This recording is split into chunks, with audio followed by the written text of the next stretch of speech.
மரணத்தை தாண்டிய வாழ்க்கை. இந்த மரணம்ங்கிறது அடுத்த வாழ்க்கைக்கான ஒரு பாதையா, இல்லாட்டி எதிர்காலத்துல நம்ம பொறப்போமா? அப்படின்னு நெறைய தியரிகள் இருக்கு.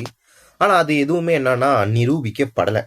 ஸோ இந்த வீடியோல ஏன்ட பாயிண்ட் ஆஃப் வியூல ஒரு தோட்டம் நான் வந்து சொல்ல போறேன். அப்படின்னா இப்போ கடவுள் வந்து 4th டைமென்ஷன்னு ஒரு சிலர் சொல்லிக்கிருக்காங்க. சிலவங்க வந்து 5th 6th அப்படியெல்லாம் சொல்லிட்டு போறாங்க. அவங்க எத்தனாவது பரிணாமம்னு நம்மளுக்கு சொல்ல தெரியாது.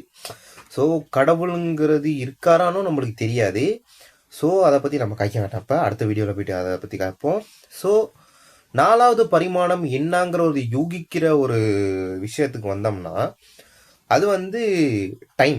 சரியா? இந்த டைம் வந்து ஃபார்வர்ட் ஆகும், பேக்வேர்ட் ஆகும். நம்ம அப்போ அந்த 4வது பரிமாணத்துக்கு போனோம்னா ரிவர்ஸாகவும் போகலாம், ஃபார்வர்டாகவும் போகலாம். சரியா? அதாவது எதிர்காலத்துக்கும் போகலாம், இறந்த காலத்துக்கும் போகலாம். அதுபடி பார்த்தோம்னா இப்போ நம்ம இறந்துட்டோம்னா எதிர்காலத்தில் மறுஜென்மம் எடுப்போம்னு சொல்கிறத மாதிரியும் அதே மாதிரி நம்ம இறந்த காலத்துலேயும் மறுஜென்மம் எடுக்கலாம் தானே? அப்படி ஒரு தியரியை நான் சொல்கிறேன். அது சரி வருமா பிழையா வருமானு எனக்கு தெரியாது.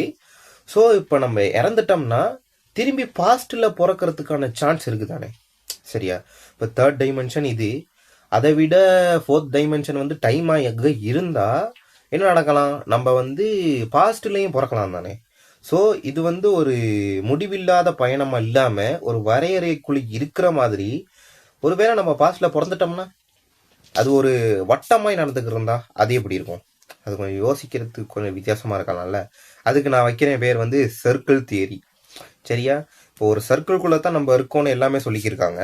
ஸோ அந்த சர்க்கிள் உள்ளுக்கே நம்ம பாஸ்ட்டுக்கு போகலாம், ஃப்யூச்சருக்கு போகலாம். அப்படி இருந்தால் அது கொஞ்சம் யோசிக்கிறதுக்கு கொஞ்சம் குழப்பமாக இருக்கலாம். ஆனால் என் தியரி இது தான்.